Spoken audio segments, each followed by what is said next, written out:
Mwaramutse neza mwese muraho.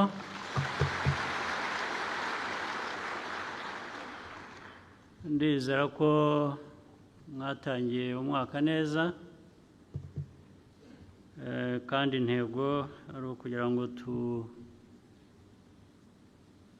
tuzawusoze neza igihe tuzadutangira ubundi, bityo bigende bikurikirana. Bayobozi muri hano mwese b'inzego zitandukanye, harimo inzego nkuru z'igihugu cyacu, abanyarwanda bose dukurikira, inshuti z'u Rwanda, nizeye ko mwese mumeze neza, ariko kandi yagira ngo mbabwire ko nishimiye kuza kubana namwe kandi mbashimira ko mwitabiriye ubutumire bwacu.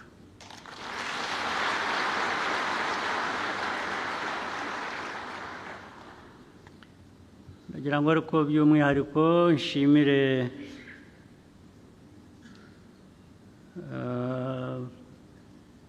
n'inshuti zacu z'igihugu zitandukanye, n'abo dukorana byinshi ndetse bivamo amajyambere y'igihugu. Ibyo ni ibihugu bitandukanye bifasha amajyambere yacu. Nagira ngo mbasuhuze, mbashimire kandi mbahe ikaze muri iki kiganiro.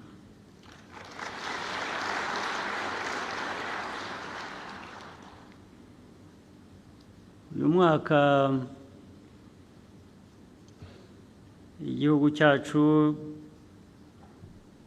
gifite byinshi kigamije gukora,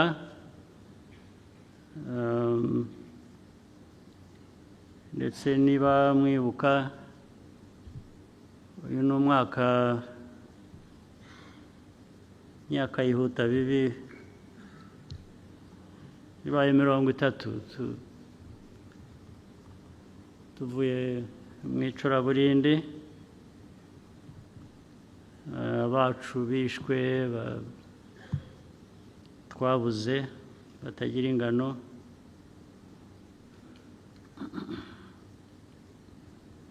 Nubwo bamwe bijijisha ntibazi abapfuye, ntibazi icyabishe, ntibazi, ariko abo ni bakeya. Icyo mbivugiye ni uko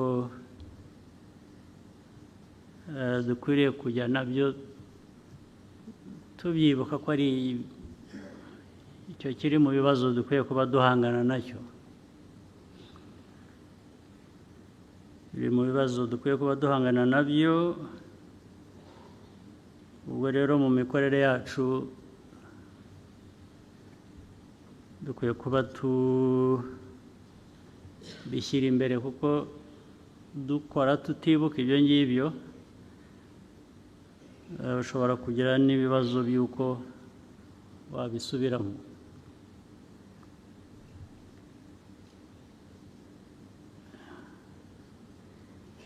Imyaka 30 irimo ibintu bibiri.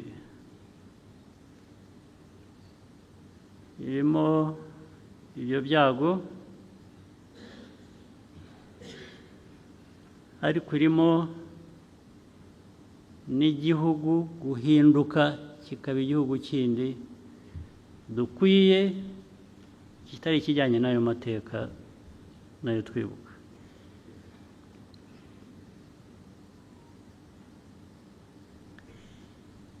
Kandi muri ibyo bigenda bihinduka, urabizi ko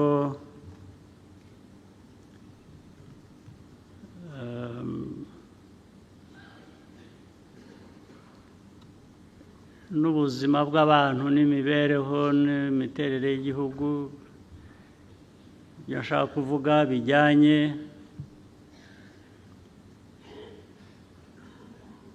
na cyo nakwita generations nazo zirahinduka. Ubu iyo urebye iyi myaka 30 wavutse muri uriya mwaka wa 94, ubu nyine yagize imyaka 30. Imyaka 30, abafite imyaka 30 bari hano muri iki cyumba cyangwa bari hanze ni benshi, ku buryo igihugu kibatezeho guhindura ubuzima bwacyo. 30 iyo myaka, ndetse n'abafite 25 bavutse nyuma, bose ubu bari mu gihugu kireba guhindura ubuzima bwacyo. Icyo bivuze ni iki rero? Abo ni ukuvuga ngo bafite uko barezwe. Barezwe mu miryango, uko banarezwe n'igihugu muri politiki. Ubwo nababaza uyu munsi, n'ejo nzababaza cyangwa babyibwira muri ubwo burere. Bumva baravanyemo iki? Bumva biteguye iki gukorera igihugu cy'u Rwanda?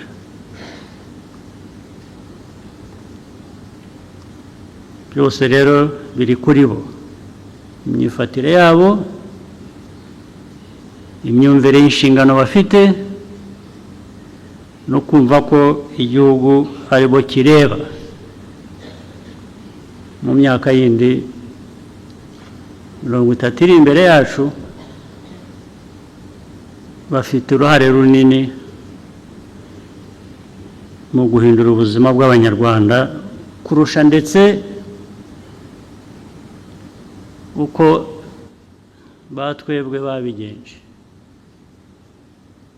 Bakwiye kubyumva batyo.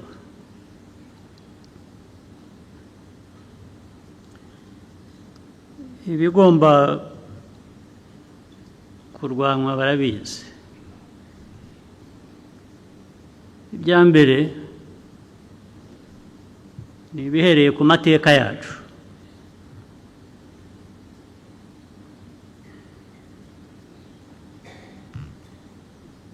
Ibindi ni ibyo dusangira n'abandi hanze y'igihugu cyacu.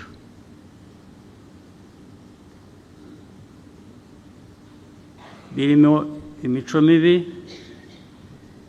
biba birimo politike mbi. Bagomba kubyumva kugira ngo bitatugiraho ingaruka, bikatubuza kubaka igihugu uko bikwiye. Urwo rubyiruko cyane cyane nibo mbwira.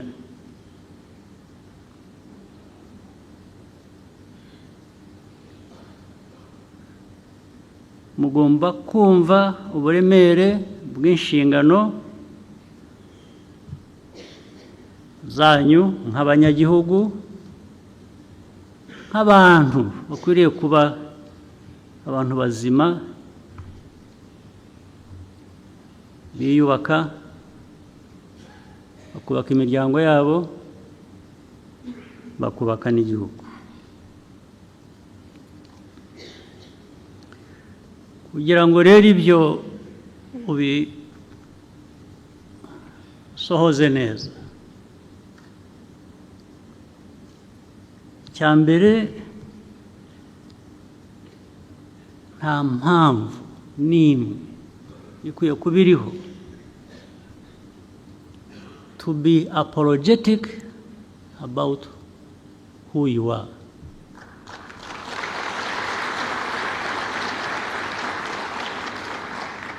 You must not be apologetic. You must stand out. You must come out. You must fight for what you want to be and what you want to have. Don't wait for anybody to come and give it to you as a gift, because there will not be nobody who will do that. They will not show up at all, even when you badly need that. Ku Banyarwanda who has not learned this lesson, ninde utarize isomo muri ibi ngibi, ko urwanira uharanira kuba uwo ushaka kuba cyangwa uwo uri we, nta wundi ukwiye kuba abiguha, ntawe uhari. Nibyo mwirirwa biriya bindi bibashuka ni nk'ikinya. Iyo baguteye kwa muganga, iyo baguteye ikinya ngo utababara, iyo gishize bigenda bite? Ugaruka aho wavuye, aho wari uri. Ibi bindi byose mujya mubona, mwumva mubamo, mwirirwa muri aho babarata, namwe muko muri ibitangaza,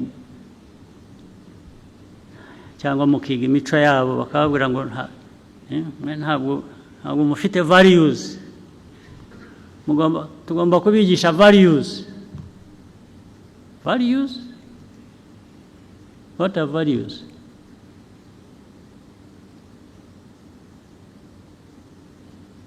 Are they things that belong to some parts of the world and the others are just supposed to be spoon-fed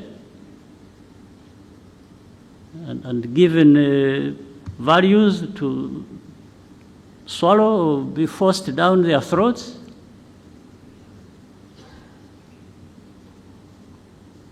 Do you really believe that? Abantu mwicaye hano, abayobozi mwicaye hano, cyangwa rwa rubyiruko navugaga, do you believe that?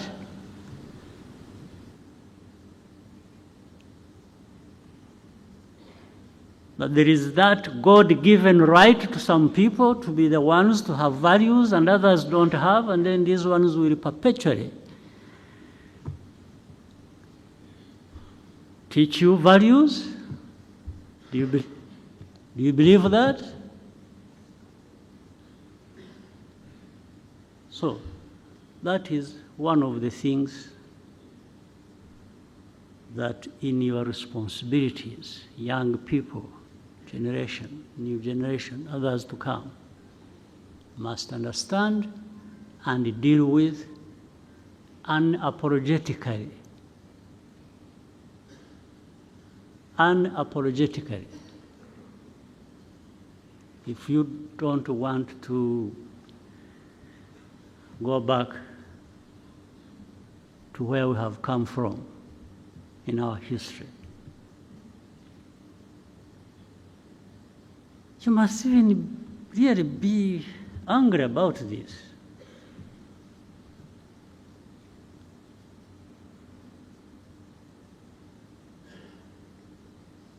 When it comes to this, well, let me not take too long on this, because after all, what I'm really saying, I can only speak to you and give you this message. There's nothing else I can do. I can't, because I'm not able to create people to be who one wishes them to be. Just like those people have no power, like gods, to tell people and force people to have these values they want them to have, even when they have failed to stand up for that themselves. The whole world is struggling. So, including those who give lessons, they're really struggling. And when they are struggling, and they are telling you to do certain things they are struggling to achieve, then they start telling you, yeah, but that is the beauty of democracy. Yeah, so why is it not the beauty of democracy when I'm struggling? Why are they not the same? You are struggling with the democracy, but my struggles with the democracy are supposed to be different from your own. How? The mess there is in democracy in your place is the same mess there is in my part of the world with democracy. Which mess is better than the other? It's all a mess. We're dealing with a mess. So we can only, maybe all of us on this earth, exercise whatever with a bit of humility, knowing that no one created the other.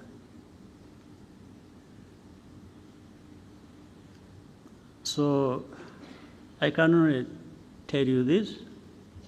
You can't change much. But when it comes to my area of responsibility, then I think we can have a conversation. And if you want to fight, we can have a fight. So that's no problem.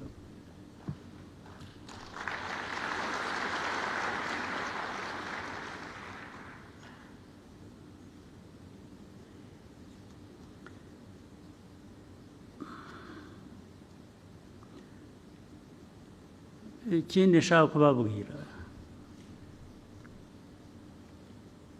twebwe nk'u Rwanda ntabwo twashobora kubaho nk'ukuntu bamwe babaho cyangwa ibyo duhora turwana nabyo. Dufite ibibazo by'umwihariko.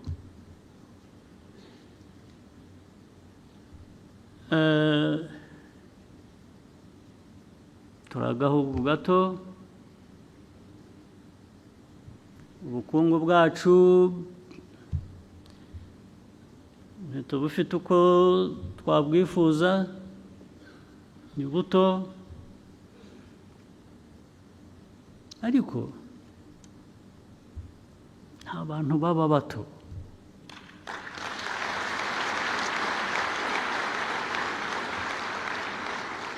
Keretse iyo ubyigize, keretse iyo ubishaka ko ari kuba. Iyo ubishatse ni kuba, iyo ubigize ni kuba. Wigize umuntu uzajya uhora asabiriza, uzajya usabiriza. Niwigira ikigoryi uzaba ikigoryi rwose. Ariko jye ibyo mvuga n'abo mbwira, nari nzi ko u Rwanda dufite icyo dushaka kuba cyo kandi gishoboka, nk'uko no mu myaka 30 ishize byagaragaye ko abantu bashobora kuva ikuzimu, nk'uko twavuye ikuzimu tukongera tukaba abantu.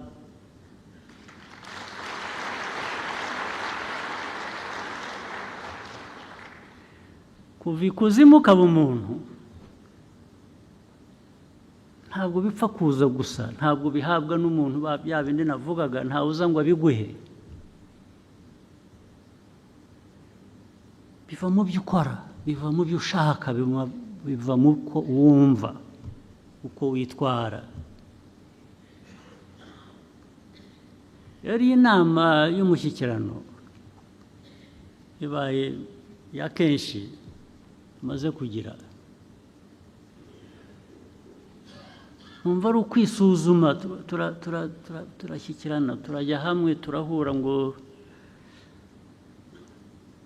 turebe aho tuvuye, turebe, dushakishe ibiri mu bushobozi bwacu nk'abantu twakora kugira ngo dukomeze tuve ikuzimu tujye ibuntu, ibuntu twihaye, twigejejeho. Ntabwo ari ibuntu uhawe n'undi, kuko ubwo ntabwo ari ibuntu. Intizanyo ni intizanyo. Wayiguhaye ahashakiye arayikwambura, arayitwara, ugasigarana ubusa.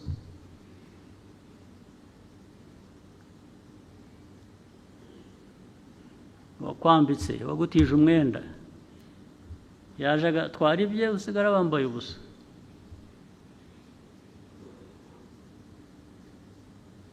Niyo mpamvu rero twebwe nk'Abanyarwanda tutakora gusa ibintu ngo tugende twumve, tuvuge, duse nk'abatese. Abatese se mwebwe mwateta, murateta mu biki? Mufite iki mutetamo? Mwateta mu biki? Guteta k'Umunyarwanda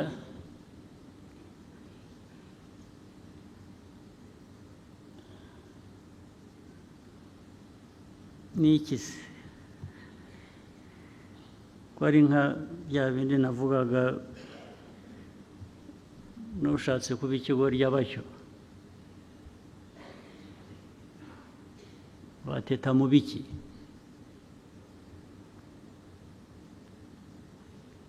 Aho abandi bakora amasaha 2, 3 bakajya kwiryamira, ushatse wowe wakora 10. Aho abandi bagenda ku maguru basa naho badafite aho bajya,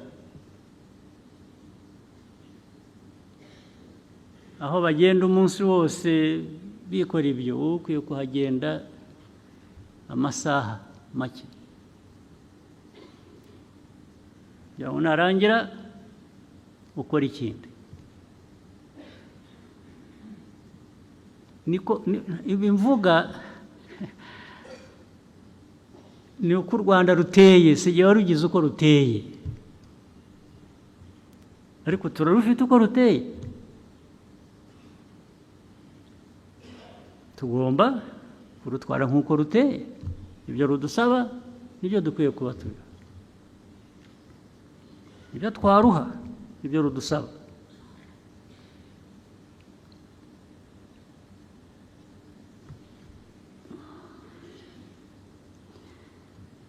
Byinshi mu ngamba, mu bibazo izo ngamba zikemura cyangwa zigamije gukemura biri buze kuvugwa na Minisitiri w'Intebe. Sindi bubitindemo, ngenda babwira ibyo nsanze mbabwira bya rusange, ntacyo ndi bubasigireyo. Ndababwira uko muri, uko mbyumva, uko muteye, hanyuma mwe muba uko mushatse kuba.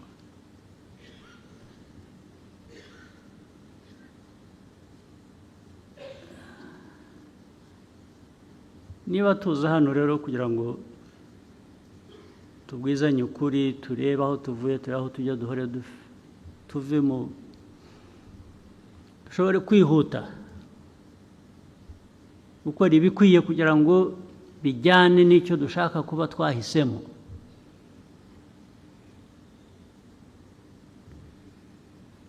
umuntu ahora yisuzuma akavuga ati ariko icyo ntuzuza ni iki ngo ejo nzacyuzuze, icyo ntakora neza cyaba iki ngo niba uko nagitunganya,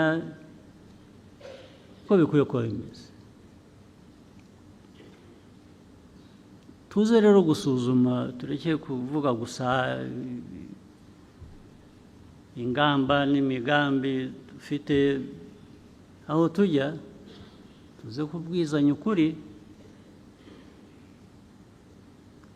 Bimwe bitubuza kwihuta kuba babandi dukwiriye kuba turi mu bikorwa no kubaka igihugu, tubisuzume bihoraho bitari ngombwa kandi bishobora kuvanwa mu nzira. Ibintu abakozi bakorera abanyarwanda ku nzego zose kugera no kuri twebwe twese ku nzego zo hejuru, ntabwo twahora dusubiramo amakosa buri munsi. N'uwo mwavuganye ejo tukabona ko hari ibyo tutujuje twagomba gukora, kongera guhora ukongera hari ikindi nacyo, bikaba ari byo, ari bwo buryo, bikaba ariyo mikorere. Ntabwo ari byo, ntabwo ariko bikwiye kuba bimeze. Ubwo uba wibagiwe ya miterere y'igihugu cyacu n'ubushake dukwiye kuba dufite cyangwa dufite bwo kuba neza abo turi bo.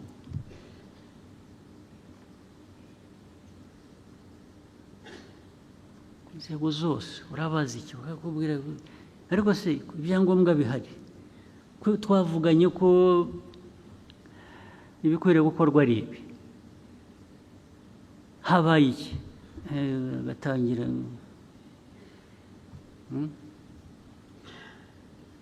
gashakisha impamvu, kandi impamvu ntibewe, impamvu ikaba undi, gatangira kuvuga ko hari undi, hariho n'uwo bahuye mu gitondo bakamutera umwaku. Uvuga ati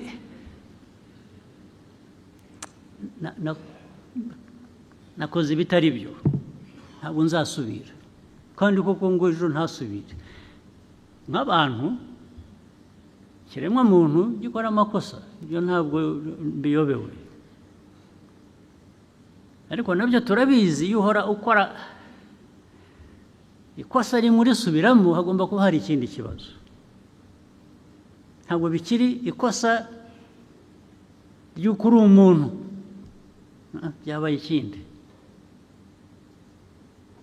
Ndetse bishobora no kuvamo ko ubikora ubigendereye, kubera ko wenda birimo inyungu, urabonamo inyungu ntoya, kuko ntabwo ari inyungu ziba zirambye.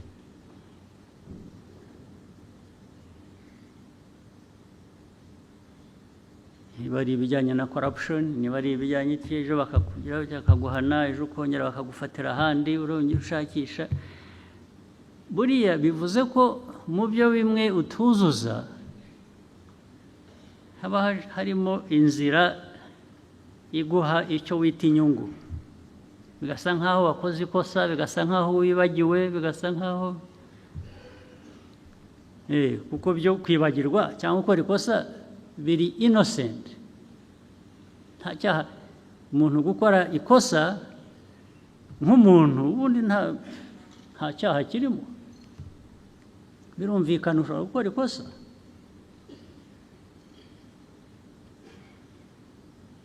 So bikaba ibyo rero abantu bakabivanga, ukica imirimo ukabyita ikosa, ariko ryari ikosa ry'inyungu wowe ku giti cyawe, ukanibagirwa ko ufite abo ukorera igihugu, abanyarwanda. Ibyo nabyo bikwiye kugera aho bigarukira, ntabwo byahoraho ngo duhore dusabana imbabazi, dusobanura ibyo tujuje kandi bigaragara ko utabyujuje kubera ko watekereje inyungu zawe kuruta inyungu z'igihugu.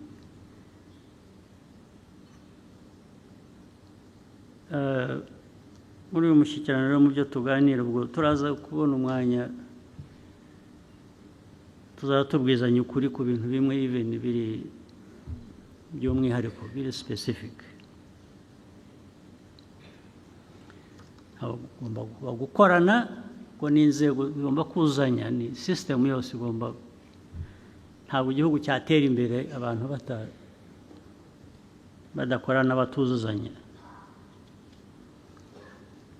Ariko noneho no kugira inshingano yo gukora neza, yo kuzuza ibyo ukora ukabikora neza ukabinoza. Ntabwo niba uri umuntu ufite resitora cyangwa ufite hoteli cyangwa ufite ahandi abantu babonera services,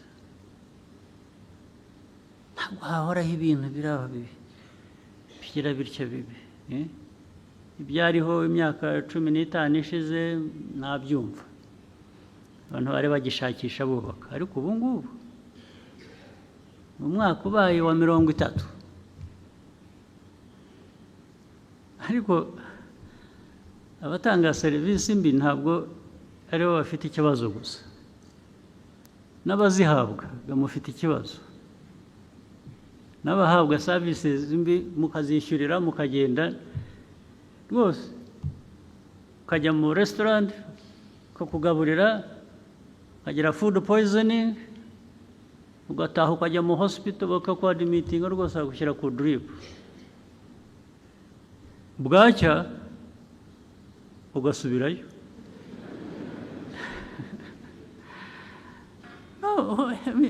Ntabwo ari wa wundi wabiguhaye gusa ufite ikibazo, nawe uragifite.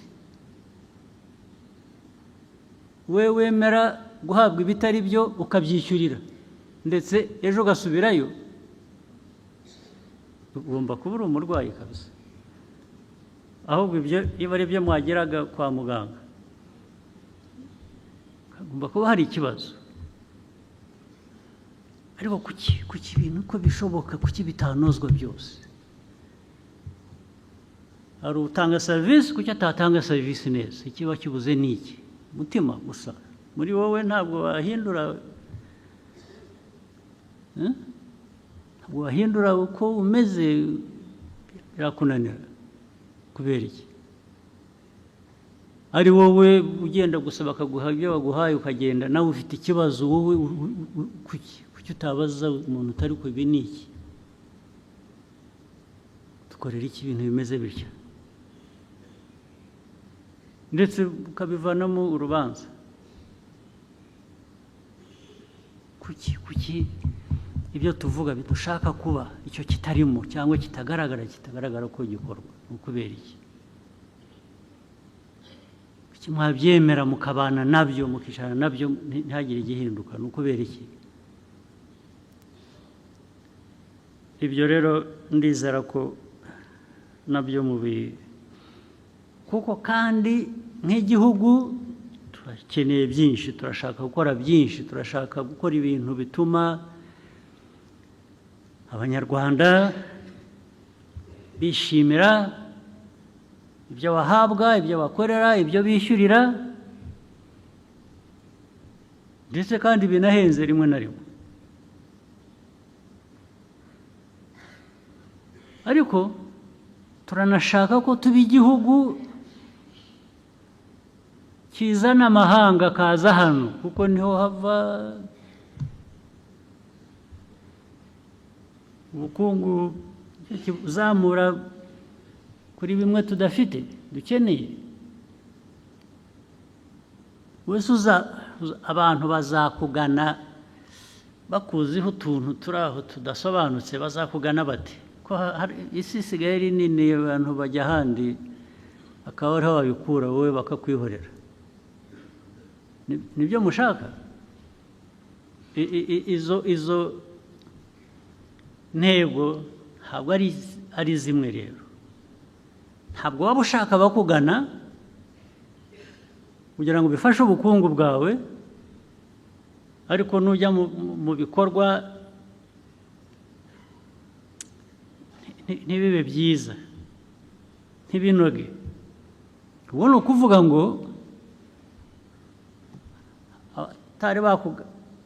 batarageraho kugana ntabwo bazaza. Abakuganaga bazashakisha ahandi, bavuga batari ko hariya tujya tugafatwa dutya tukagerwa dutya, turahagira iki?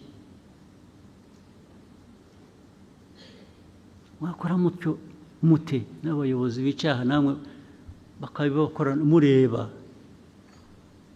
cyangwa mureba, ubwo nabibitiriye ko mureba, wenda ntimureba, wenda ntimubona. Ibyo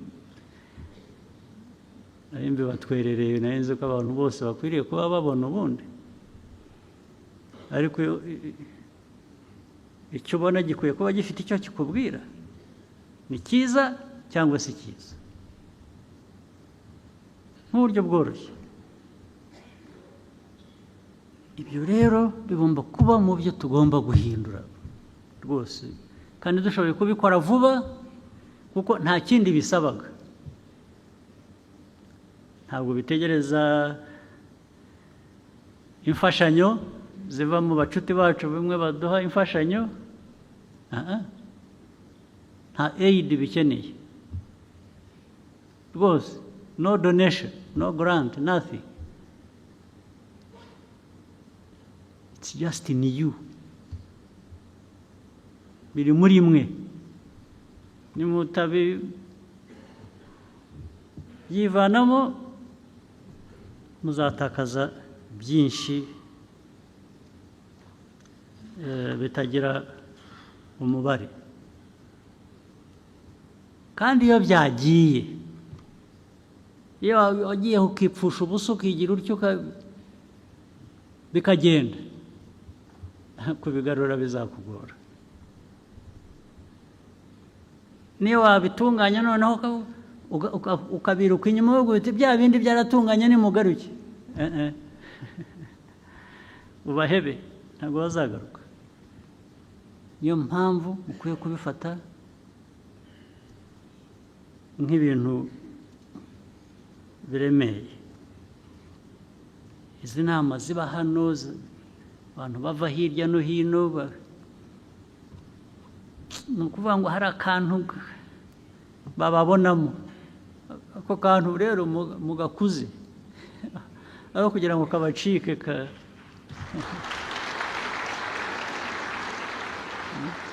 katabacika, hatangiye kugaragara akantu nimudashyiramo imbaraga ngo niba kara urumuri rutoya rugira rutya rugeraho rungana kuriya, murareba ariya atari uko ryase, kakaguma gahunyeza, bihunyeza mubiveho, mugaragaze ibyo bya bindi nanavugaga, bihera kuba unapologetic of being who you are, of doing what is right, and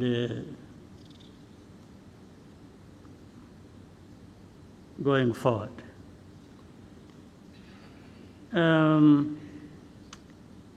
Kangerageze mpinire ku bindi bikeya nshaka kuvuga, ibijyanye n'umutekano.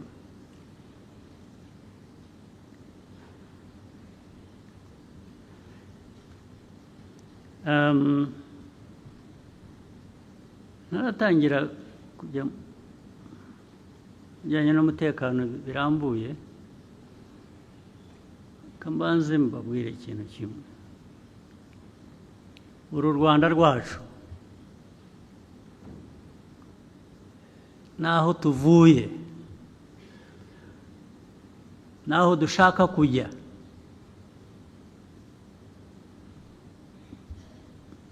mbere na mbere kwiye kuba bishingiye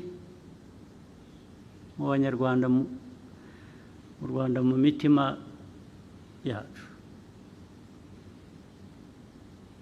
Kugira ngo bigereho ntabwo ukora ibintu aha mu Rwanda, abanyarwanda ntabwo mucumbitse, ni iwanyu.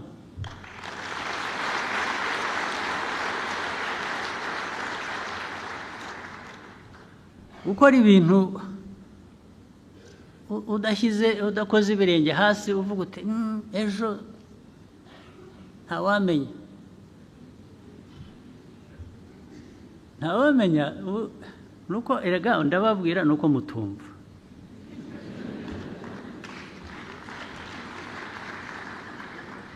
Ntawamenya se ahandi uzamenya nihe. Ahandi uzajya ntuvuge ngo ntawamenya nihe.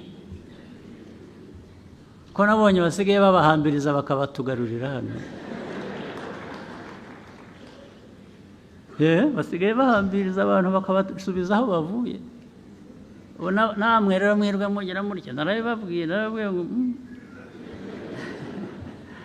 isi ukuntu iteye igenda ihinduka. Hari uwavuye aho yiruka, u Rwanda ni rubi, abantu ntawe usinzira, ntawe ugira ati aragenda barahunga bajya hanze hariya, ndetse mu bihugu bikize baramugaburira bamuha, kuko nta n'akazi yakoraga. Ubu ngubu aho nabibabwiye muri 17, 2017 nabibabwiye, muzakurikirana ibintu nababwiye muri uwo mwaka. Ndababwira bose birirwa bazabahambiriza babagarure. Hari abo twebwe tunagarura, ariko ibyo ntabwo ndi bubitindeho. Ariko barabarambiwe, bafite ibibazo byabo nabo bimaze kubarenga. Usibye ko n'ubundi iyo uriye baguha ubusa, ugasakuza ukirirwa uvuga aho wavuye. Ibyo ukwezi kwashira ukajya gufata iposha, ukajya gufata ibyo bakugaburira, kubera ko wavuze u Rwanda nabi gusa. Naranababajije, mumbwire uwavuye aha avuga ibyo yavugaga ibyo byose, kandi kenshi binagaragara ko atari ukuri, ko byose bigaragara. Ariko wabigiriyemo amahirwe ni mumbwire umwe gusa, wangu ninde umwe, sinsabye benshi. Muri 500 bagiye bavuza induru babeshya, muri bo umwe wagize amahirwe baba ngo nibura we yavanyemo iki, ninde muzamumbwira. N'ubu ntimuramumbwira, mumushakisha. Ariko bamwe bari ba porofeseri, baratwara amakamyo, ariko na hano hari amakamyo.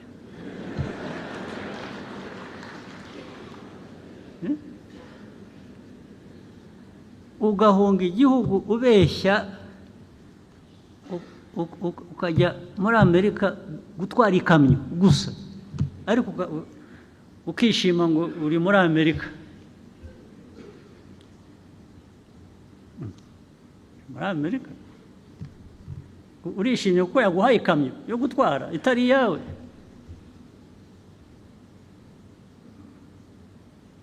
Urayitwara ku mugoroba ugatahana akavera ka hamburger, akavera twaciye hano. Nicyo cyagutwaye ibirometero 10,000. Really? So abanyarwanda ni mutaba abantu biha ka gaciro muzabaga. Abandi bakasubira mu by'amoko twarenze, twasize inyuma, byatuhekuye. bakabisubiramo. Ubu noneho bisigaye bifite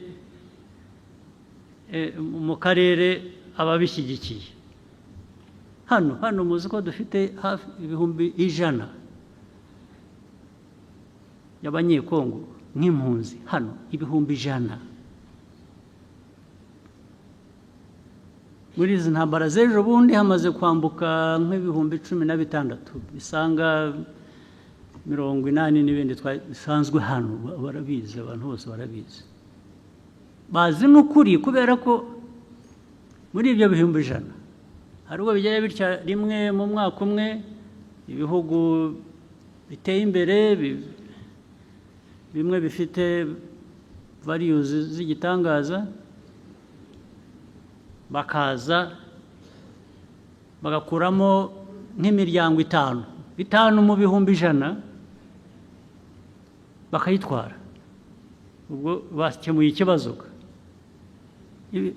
Imiryango cyangwa abantu 5 bakabatwara bakajya kuba aho baba iwabo. Mu bihumbi 100 uvanyemo 5 cyangwa imiryango 5, ubwo wakemuye ikibazo. Niko ikibazo gikwiye kuba gikemuka.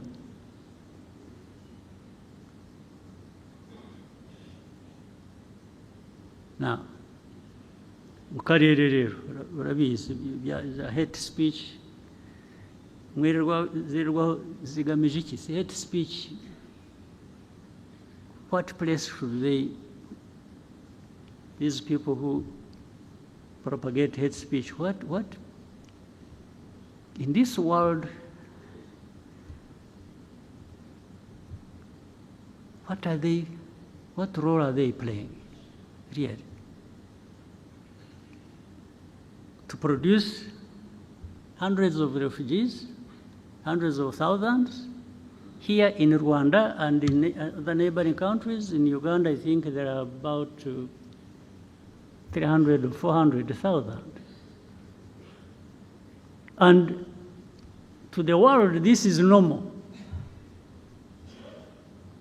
Yeah, that is how it happened here when people are being killed. Here in 94, some people are saying, no, this is, it's like, these are the savages of Africa killing each other. Some people are saying that. We are savages killing each other. So it doesn't need to be treated as urgent. So even having 100,000 refugees and others crossing, every day there are people crossing, by the way, from Eastern Congo to Rwanda. This is normal. If they have to talk about any people at all, it is maybe displaced. Displaced, yeah, they can talk about, meaning those who are still in Eastern Congo, but displaced, maybe there is sympathy for those, a little bit. Those who are being forced, by the way, forced to cross the border and come here as refugees, to create a situation that in the end will find justification and may be accepted that actually those people should live there. It's like these are Rwandans who have returned home. So let them stay there. So in the end, they create some fact that we should contend with and accept. Really? Well, if it wasn't for that we act reasonably, that we respect norms, international norms and laws and everything, and painfully accept this mess that is being created and hopefully waiting for some some of those powerful people to address this matter, maybe it would be right to actually create a situation where we push them back and those responsible should protect them. But so among those refugees, there are those who have been here for the last 22, now 23 years in a refugee camp.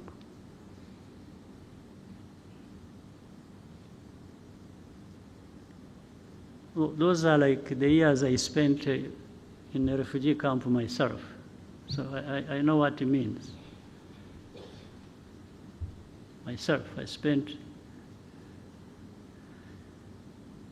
those same years in a refugee camp.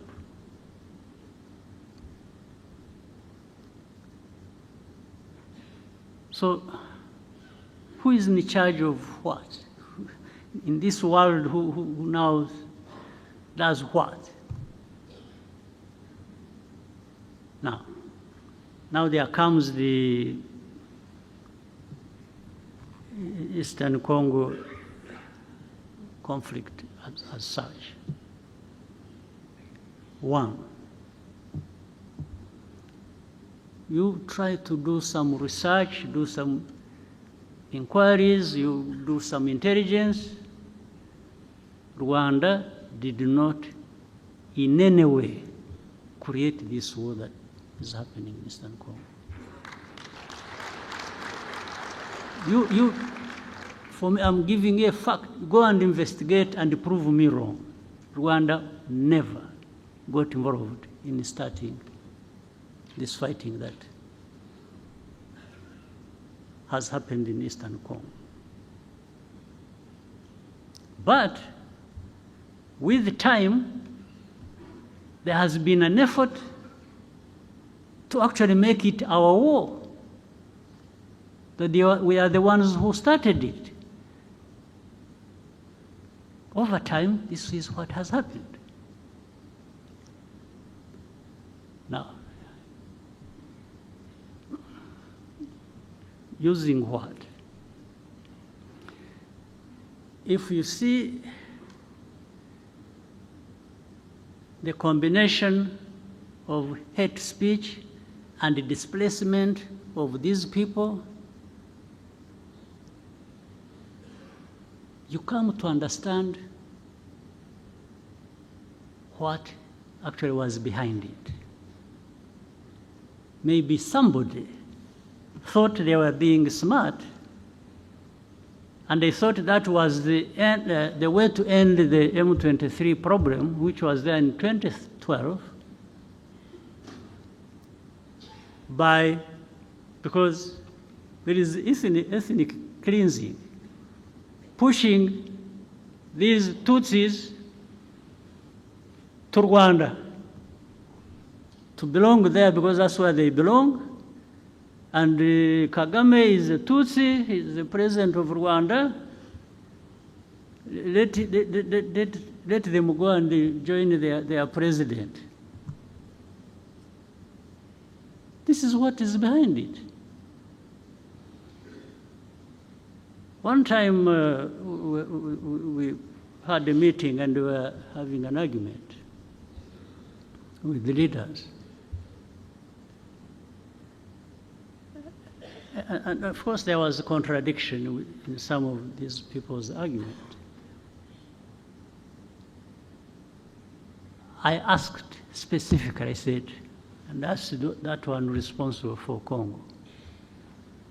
I said, we are not going to address anything unless you come out clearly to tell us facts about this situation. I asked him, I said, are these people in M23 Congolese or not? And he said to me, and there were other leaders in the meeting, that absolutely, these are Congolese. Then he came out to say that he has in fact even openly talked about it. I think when he was in the US or UK, I don't remember what he said, that he came out and said it. So he was confirming that these are Congolese. I said, fine. So how do they become our problem? How do they become Rwanda's problem? I also asked him, I said, do you know when these people, the group that started this fighting, do you know where they came from?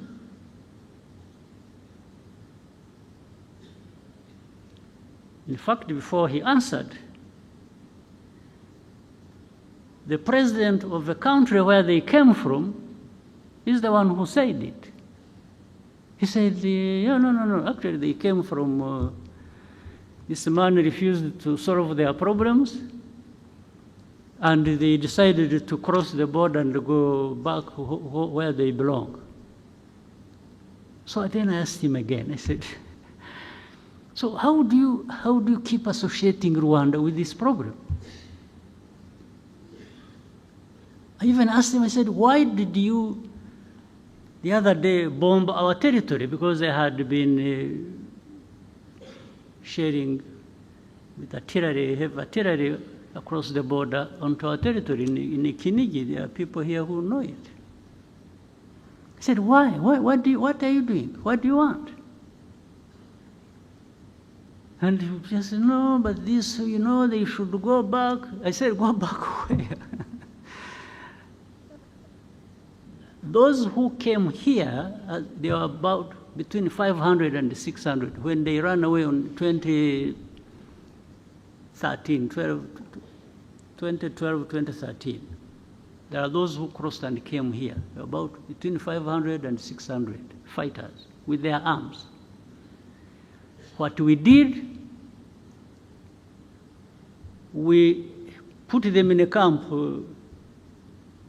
in what is this, former Kibungo,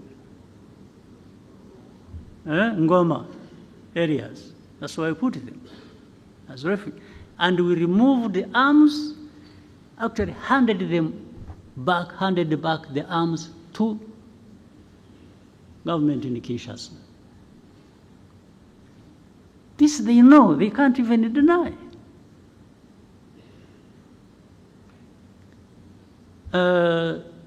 They said they had wanted to solve the problem politically. They invited some of the leaders of this group, took them to Kinshasa, that they wanted to talk to them and resolve the problem. These people, the leaders of this group, went to Kinshasa. They are put in a hotel, spent 5 months without seeing anybody to talk to them until they left. Of course, they left heavy bills behind in the hotel. Nothing else. Now, but when you see, then you would see you saw in the statements of different organizations and so, blaming Rwanda for M23 conflict in Eastern Congo.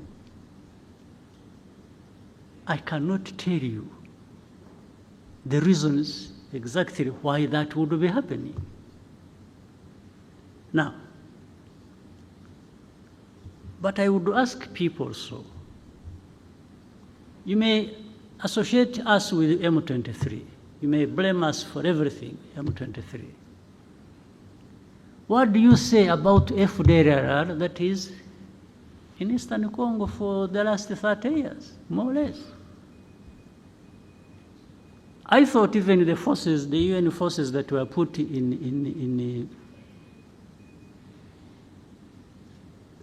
Eastern Congo or in Congo were put there to actually address this problem and maybe other problems, but this one was the main one. But you've been there for decades.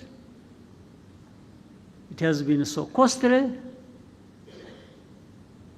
but the problem is still there. And then some of them tried. The government said, no, they are not there, we don't have FDR. And then we would give them names. But these are the leaders, 1, 2, so and so and so and so and so. They are in this location. In fact, I one time told the president of DRC, no. I said, you don't know that these people are there in this place, that place, and they've been even manning roadblocks and they collect taxes. He says, so he remembered. he remembered that has been happening. So I said, so what are we talking about? You have FDLR who have taken over territories in Eastern Congo and are collecting taxes, and you are telling me they are not there? So anyway, when all this came to some point, and this war was raging, and this time it turned into where the government in Kinshasa wanted to, they mobilized the people, they thought they would now throw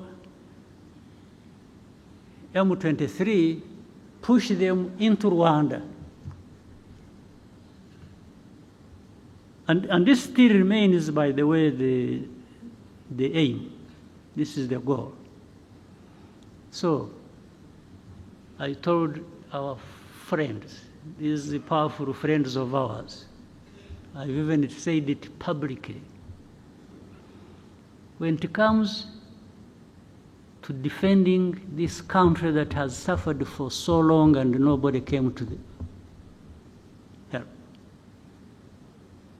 I don't need permission from anybody.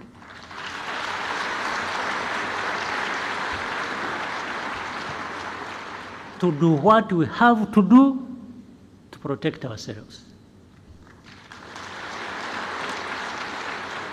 I will say it in broad daylight. I have said it to those who matter in this problem. And that's what is going to happen. You go home, sleep, don't do anything. There will be nothing crossing these borders of this small country of ours. If anybody attempts,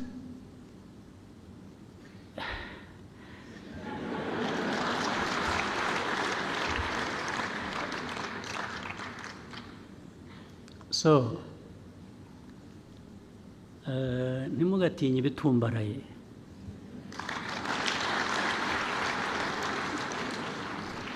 Sometimes birimo ubusa. Haba harimo umwuka. Umwuka, a balloon.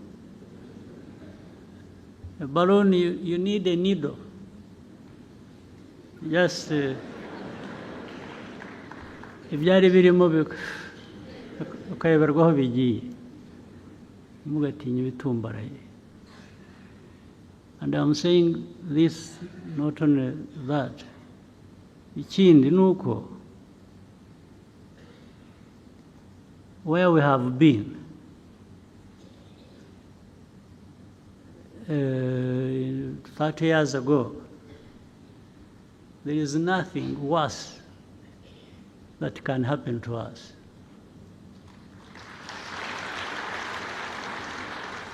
Also,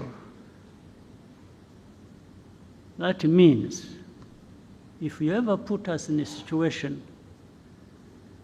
where we have to think like it's going back to that time,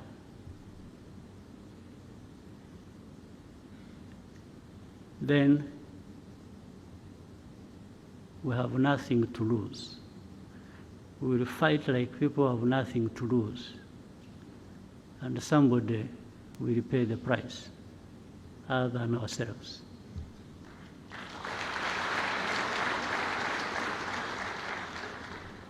You have seen I have not answered these insults that are coming from the south, from the west.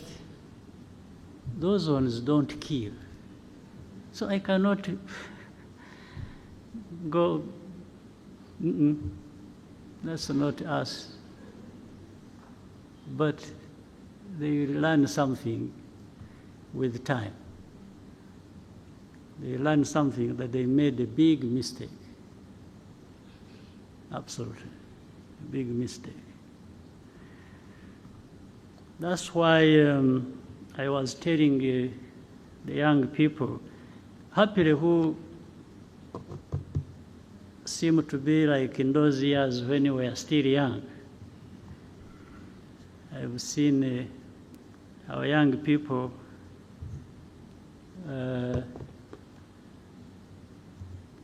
they are really ready to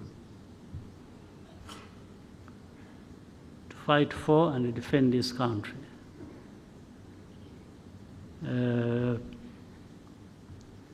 But we don't provoke any situation. We don't, in fact, we've even refused to be provoked. We are provoked and we ignore it for as long as it hasn't crossed a certain line. But the rest, these are just words, people talking and here and there, blaming us for everything and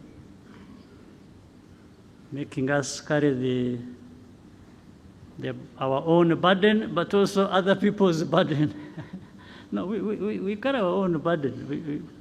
We know our burden we have to carry, but making me carry somebody else's burden is going to be a problem. It's really going to be a problem. It won't happen. So, for the defense of this country, when we are right, when we are attacked, I don't ask anybody's permission, not at all.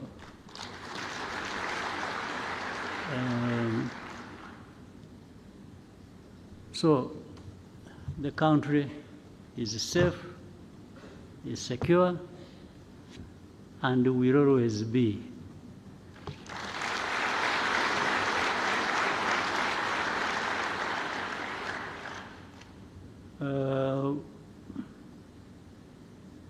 Those who are excited and because I'm told what you see happening in the West and then in the South, they are busy collecting the other poor Rwandans who went out making noise, and they are trying to turn them into some leaders in the future of this country. I'm not sure. I'm not sure because some of them either will be brought here by those people who are sent away. They will get tired of them and say, or I will go and collect them and bring them home and tell them how they were mistaken to live in the first place. So, Prime Minister, I think you have had enough time to write your speech. So I think I'm going to invite you to.